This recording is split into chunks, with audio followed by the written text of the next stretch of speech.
हमारे सहयोगी मोहम्मद मोइन का रुख करते हैं, उनके पास भी जानकारी आ रही है कोर्ट रूम के भीतर से। जी मोइन।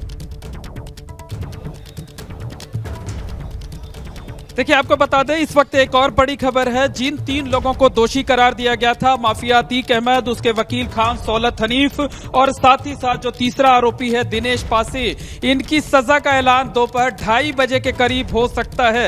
इस वक्त 1:15 बज रहे हैं, यानी सवा घंटे का वक्त है। 1 घंटे 20 मिनट का वक्त है, 1 घंटे 19 मिनट का वक्त अब बचा हुआ है। दोपहर 2:30 बजे के करीब सजा का ऐलान हो सकता है। और एक अंदर से हमारे जो करीबी हैं, उन्होंने एक जानकारी लिखकर भेजी हुई है, जिसमें साफ तौर पर लिखा हुआ है, वो मैसेज मैं पढ़कर सुना दे रहा हूं। उमेश पाल अपहरण मामले में माफिया अतीक अहमद, उसके करीबी, उसके वकील सौलत हनीफ और दिनेश पासी को जिला न्यायालय की MP MLA विशेष न्यायाधीश डॉक्टर दिनेश चंद्र शुक्ल ने दोषी करार दिया है। विशेष अदालत ने IPC की धारा 364A के तहत दोषी पाया है और अब तीनों को दोषियों को दोपहर 2:30 बजे के करीब सजा सुनाई जा सकती है। विशेष अदालत ने बाकी सभी आरोपियों को इस मामले में दोष मुक्त कर दिया गया है। अतीक का भाई अशरफ भी दोषी नहीं पाया गया है। तो ये पुख्ता तौर पर जानकारी है और सबसे पहले ABP गंगा ने ही इस खबर को अपने चैनल पर ब्रेक किया था। सटीक और पुख्ता तौर पर ये जानकारी मैं दोहरा देती हूँ दर्शकों के लिए। मोइन, दर्शकों के लिए ये जानकारी दोहरा देते हैं। ब्रेकिंग ये है, अतीक, वकील सौलत हनीफ और दिनेश दीपक पासी के ऊपर सजा का ऐलान 2:30 बजे होना है। इंतजार करना होगा। उमेश पाल अपहरण कांड से जुड़ी बड़ी अपडेट, सजा का ऐलान इन तीनों ही दोषियों पर 2:30 बजे के करीब होगा। अभी जो 7 दोष मुक्त पाए गए हैं, पूरे 11 लोगों के ऊपर चार्जशीट थी, जिसमें 10 लोग मौजूद थे। 7 लोग इस मामले में बरी हैं, जिसमें भाई भी शामिल है अशरफ का। नाम अतीक का भाई अशरफ बरी, लेकिन अब इन 3 लोगों से जुड़ी बड़ी अपडेट आ रही है, जिनके ऊपर दोष साबित हो चुके हैं। सजा का ऐलान 2:30 बजे होगा। 2:30 बजे के करीब सजा का ऐलान होगा। जी मोइन।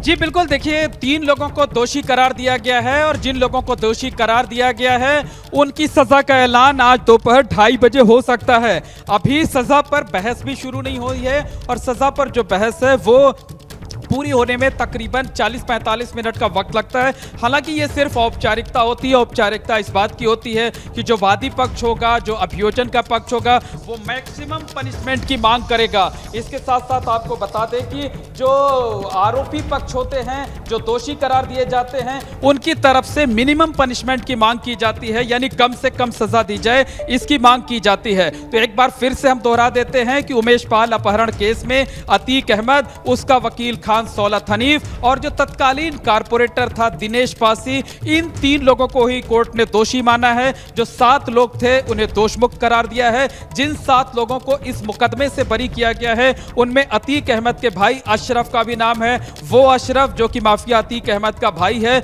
और जिसे कल कर सुरक्षा के कड़े इंतजामों के बीच बरेली जेल से प्रयागराज लाया गया था।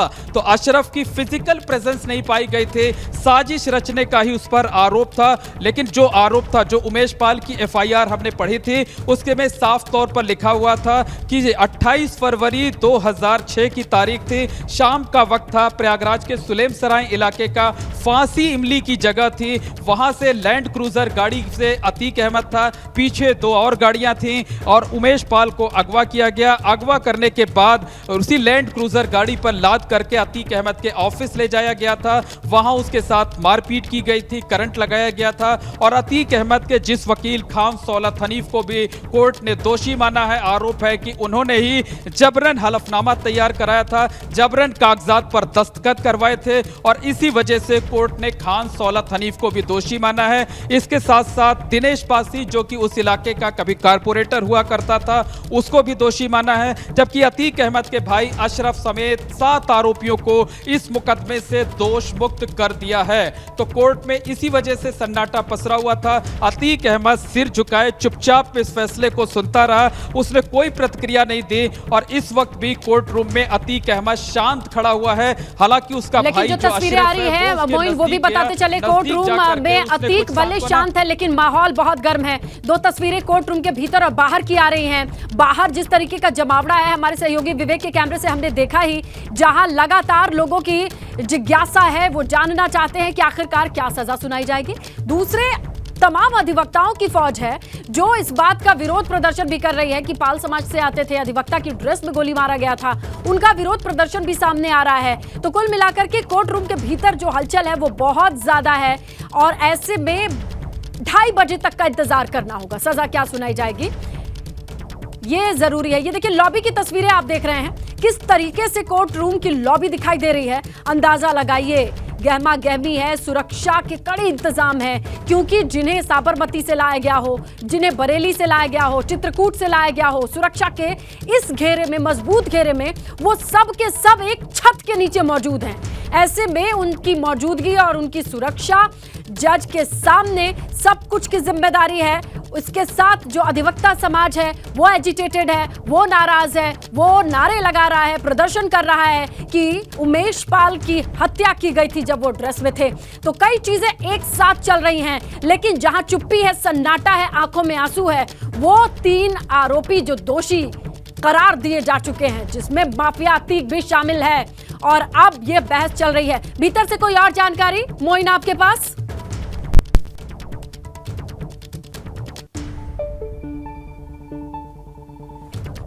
तो लगातार हमारी नजर बनी हुई है, तस्वीरें देख रहे हैं आप। ये लॉबी है कोर्ट रूम की, जिसमें आप खचाखच भरे लॉबी में अधिवक्ताओं को देख सकते हैं, सुरक्षा में तैनात कर्मियों को देख सकते हैं और इसी कोर्ट रूम के बाहर के परिसर की तस्वीरें देखिए आप, किस तरीके से जमावड़ा लगा है। यहाँ पर भी इस कोर्ट रूम परिसर को बाहर से घेरा गया है, बाहर भी सिक्योरिटी है, रस्सी के साथ डिफरेंशिएट किया जा रहा है आने जाने वाले रास्तों को और मीडिया को रोकने के लिए पूरी व्यवस्थाएं हैं। लेकिन भीतर भी कुछ गहमा गहमी कम नहीं है और भीतर की कुछ जानकारी सूत्रों से हमारे सहयोगी मोइन भी साझा कर रहे हैं एबीपी गंगा के दर्शकों से। मोइन, कोई और जानकारी, ताजा अपडेट? जी बिल्कुल, आपको बता दें कि अभी जो सजा का बिंदु है, सजा के बिंदु पर सुनवाई शुरू नहीं हुई है। अभी इस बात पर संशय है कि आज ही सुनवाई होगी या सुनवाई के लिए कोई और तारीख तय की जाएगी, तो अभी ये तय नहीं हो पाया है। लेकिन अगर आज सुनवाई होती है तो दोपहर 2:30 बजे के बाद फैसला आ सकता है। लेकिन इस बात की संभावना आधी आधी है।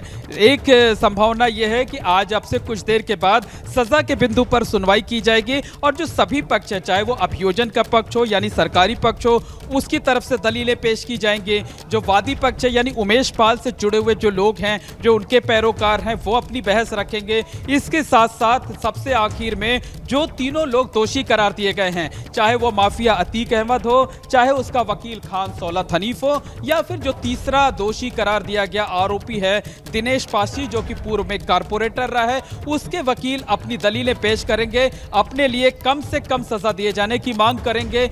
बीमारी का हवाला दिया जा सकता है, अतीक अहमद की तरफ से पूर्व जनप्रतिनिधि होने का हवाला दिया जा सकता है और इन सारी दलीलों के आधार पर कम से कम सजा दिए जाने की गुजारिश कोर्ट से की जाएगी। लेकिन सजा के बिंदु पर आज सुनवाई होगी कि नहीं, सुनवाई। लेकिन इसी बीच देखिए एक्सक्लूसिव तस्वीरें आ रही हैं, जरा इनको समझाते चले मोइन। इस वक्त कॉरिडोर की तस्वीरें आ रही हैं, किस तरीके की नारेबाजी हो रही है, सुनिए। अधिवक्ताओं की ये फौज किस तरीके की मांग कर रही है, पहले इनके नारे सुनिए आप।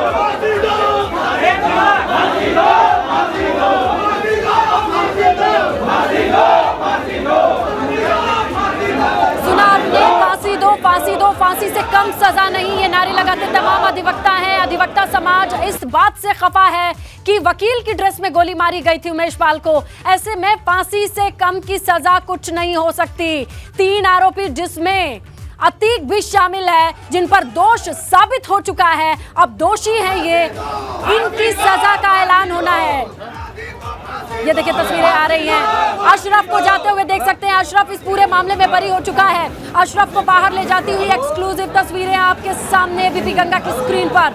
अशरफ उन 7 आरोपियों में शामिल है जिन पर आरोप सिद्ध नहीं हुए हैं।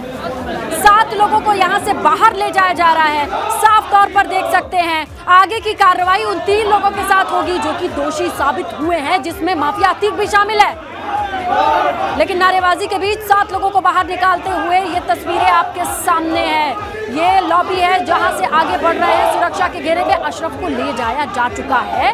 3 आरोपी हैं जो दोषी साबित हुए हैं, उनकी सजा पर बहस होगी, आगे बात बढ़ेगी। लेकिन इसी बीच जो तस्वीरें आ रही हैं, यहाँ पर अशरफ को बाहर लेकर के जाते हुए सुरक्षा के घेरे में देखा जा सकता है।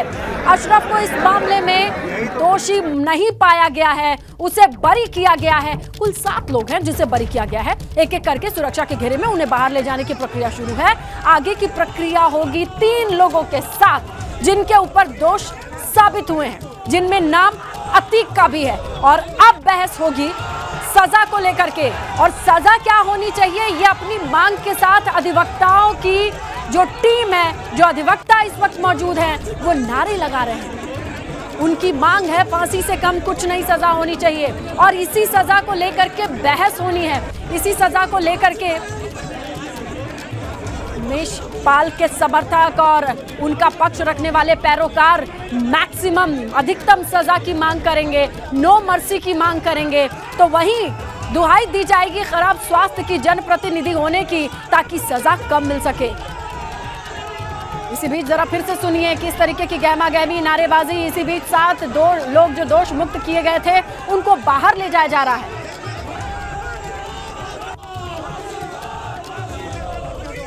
ये अधिवक्ता हैं जो इस वक्त कॉरिडोर में मौजूद हैं। इस कॉरिडोर से आगे बढ़ना मुश्किल हो रहा है। सुरक्षा के घेरे में अशरफ को बाहर ले जाया जा चुका है। इस वक्त की ताजा अपडेट आपको दे दें, वो 7 लोग जिनके ऊपर दोष सिद्ध नहीं हुए हैं उनको बाहर ले जाया जा रहा है। अब आगे की प्रोसीडिंग और आगे की जो प्रक्रिया है उन 3 लोगों पर टिकती है, और सजा क्या होनी चाहिए इस बात पर आकर के टिकती है। जानकारी अंदर की हमारे सहयोगी मोइन के पास है। जी मोइन। जी बिल्कुल, इस वक्त आपको एक बड़ी खबर बता दें कि अतीक अहमद समेत जो 3 आरोपी दोषी करार दिए गए हैं उनकी सजा के बिंदु पर सुनवाई शुरू हो चुकी है। और जो अभियोजन पक्ष है यानी जो सरकारी वकील हैं उनकी तरफ से तीनों दोषियों को मैक्सिमम सजा दिए जाने की सिफारिश कोर्ट से की गई है। तो अभियोजन का जो पक्ष है उसकी दलीलें पूरी हो चुकी हैं, उसकी बहस पूरी हो चुकी है। उमेश पाल की तरफ से जो वकील हैं वो भी संक्षेप में सिर्फ हाँ ना करके अपनी बात रखेंगे। इसके बाद जो आरोपियों के वकील हैं उनको अपनी बहस रखने का मौका दिया जाएगा। वो जब अपनी बात रख लेंगे उसके बाद कोर्ट अपना फैसला सुनाएगी। लिखित तौर पर फैसला होगा और उसका जो ऑपरेटिव पोर्शन होगा वो तीनों आरोपियों के सामने पढ़ा जाएगा। तो इस वक्त आपको बता दें कि आज ही सजा का ऐलान होगा, यानी अतीक अहमद की जो मुश्किलें हैं वो लगातार बढ़ती जाएंगी। अतीक अहमद को आज ही सजा सुनाई जाएगी, ये साफ हो चुका है। और सजा के बिंदु पर जो सुनवाई होती है वो सुनवाई कोर्ट रूम में शुरू हो चुकी है। जो 7 आरोपी दोष मुक्त करार दिए गए हैं उन 7 आरोपियों को कोर्ट रूम से बाहर निकाल दिया गया है। और इस वक्त कोर्ट रूम में सिर्फ अतीक मौजूद है। अतीक अहमद का वकील खान सौलत हनीफ, जिसे कोर्ट ने दोषी करार दिया है, वो मौजूद है। इसके साथ साथ वो तीसरा आरोपी जिसे दोषी करार दिया गया है, जिसका नाम दिनेश पासी है, जो समाजवादी पार्टी से जुड़ा हुआ था, पूर्व में कारपोरेटर भी था, वो मौजूद है। तो अभियोजन की तरफ से बहस पूरी की जा चुकी है सजा के बिंदु पर, और अभियोजन की तरफ से बात रखी गई है। इस बात की सिफारिश की गई है कि जो मैक्सिमम पनिशमेंट है, अधिकतम सजा, वो अधिकतम सजा दी जाए। यानी अतीक अहमद के लिए सजाए मौत की मांग की गई है, फांसी की सजा की सिफारिश की गई है। उमेश पाल के वकीलों ने भी इसी तरीके की सजा दिए जाने की कोर्ट से सिफारिश की है। और अब से कुछ देर में, यानी अब से 2-3-4 मिनट के अंदर अतीक अहमद यानी जो आरोपियों के वकील हैं वो अपनी दलीलें पेश करेंगे और कोर्ट से इस बात का अनुरोध करेंगे कि कम से कम सजा दी जाए। अतीक अहमद के वकीलों की तरफ से जो जानकारी आई है उसके मुताबिक अतीक अहमद की बीमारी का हवाला दिया जा रहा है।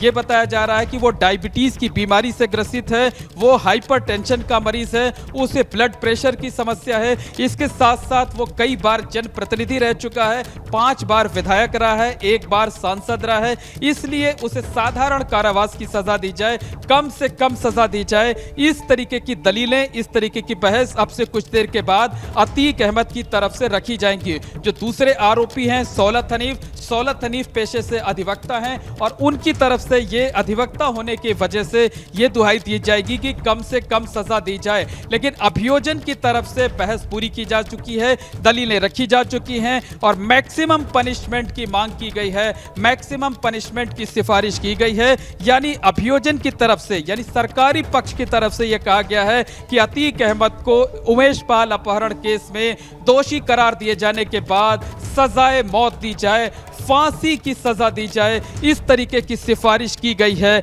अभियोजन की तरफ से।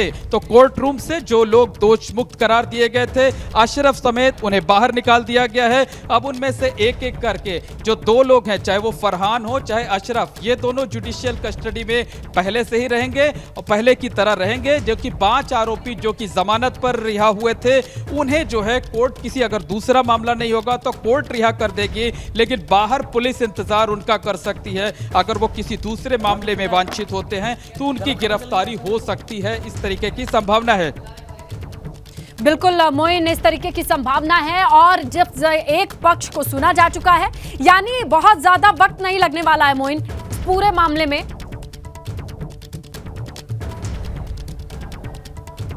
जी बिल्कुल, सूचना मैंने पहले दी थी। देखिए, एबीपी गंगा इस पूरे मामले में ना सिर्फ सबसे पहले जानकारी अपने दर्शकों को दे रहा है, बल्कि सबसे सटीक, सबसे पुख्ता, प्रामाणिक तौर पर एक एक पल की जानकारी दी जा रही है। हमने पहले ही बताया था कि अतीक अहमद समेत जो 3 लोग दोषी करार दिए गए हैं, उन्हें दोपहर 2:30 बजे के करीब उनकी सजा का ऐलान हो सकता है और वो बात अब लगभग सामने आ चुकी है। अभियोजन की बहस खत्म हो चुकी है, अभियोजन की दलीलें पूरी हो चुकी हैं, अभियोजन की तरफ से, यानी सरकारी पक्ष की तरफ से मैक्सिमम पनिशमेंट की मांग की गई है, यानी सजाए मौत की मांग की गई है। उमेश पाल के वकीलों ने भी इसी तरीके की सिफारिश की है और अब जो जानकारी आई है उसमें अतीक अहमद, यानी आरोपियों के जो पक्ष के वकील हैं, अभी खान सौलत हनीफ की तरफ से दलीलें दी जा रही हैं, इसके बाद दिनेश पासी की तरफ से दी जाएगी और सबसे आखिर में अतीक अहमद के जो वकील हैं वो अपनी दलीलें पेश करेंगे।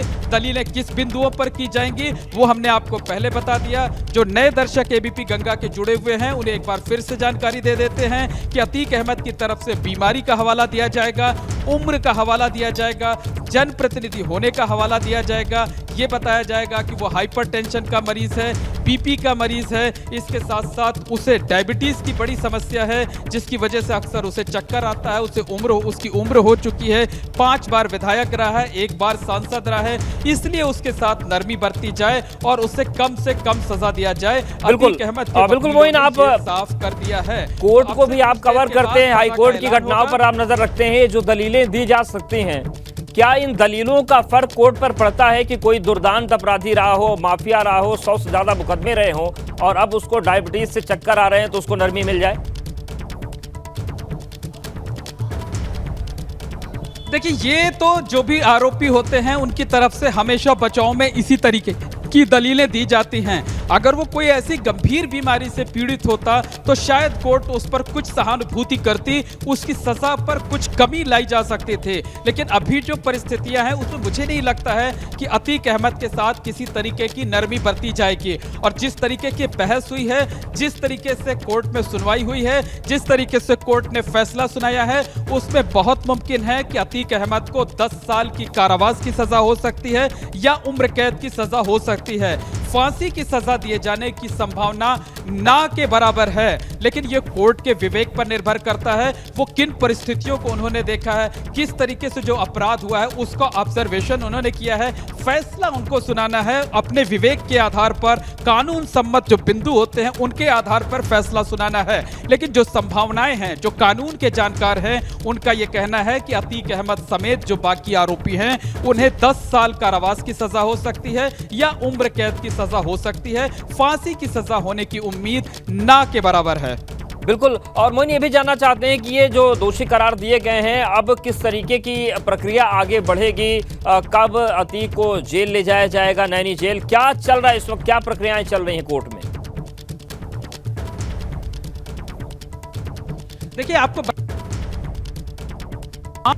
में 2 दर्जन से ज्यादा, क्या 3 दर्जन से ज्यादा ऐसे मामले हैं जिसमें अतीक अहमद जुडिशियल कस्टडी में है, यानी वो न्यायिक अभिरक्षा में पहले से ही है। अगर आज वो इस मामले में बरी भी हो जाता तब भी वो जेल से बाहर नहीं आ सकता था। अब इस एक मुकदमे में जो उसे सजा दोषी करार दिया गया है, सजा का ऐलान होगा, तो ये पहला ऐसा मौका होगा जब अतीक अहमद ही नहीं, उसके परिवार के किसी व्यक्ति को दोषी करार दिया गया है। परिवार के किसी व्यक्ति को आज पहली बार किसी आपराधिक मुकदमे में सजा मिलेगी। तो अतीक अहमद को वापस साबरमती जेल ही जाना होगा, क्योंकि सुप्रीम कोर्ट ने निर्देश दिया था कि अतीक अहमद को उत्तर प्रदेश से बाहर रखा जाए, किसी दूसरे राज्य की जेल में रखा जाए। तो सुप्रीम कोर्ट के आदेश पर 3 जून 2019 को अतीक अहमद को उसी प्रयागराज की नैनी सेंट्रल जेल से निकाला गया था, जहां कल अतीक अहमद को रखा गया था, जहां से आज सुबह अतीक अहमद को कोर्ट में पेशी पर लाया गया। तो 3 जून 2019 की वो तारीख थे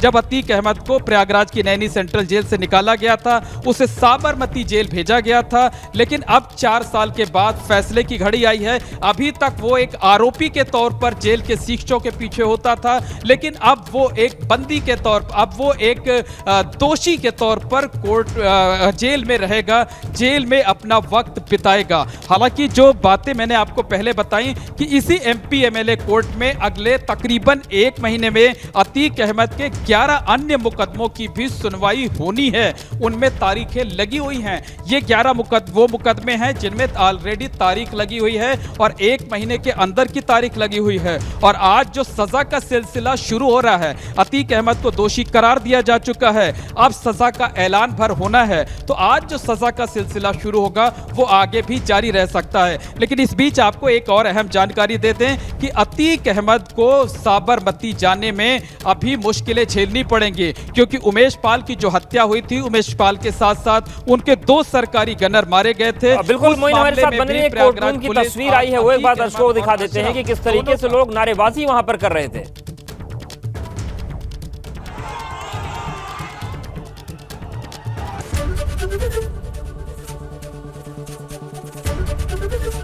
एबीपी गंगा, खबर आपकी, जुबान आपकी।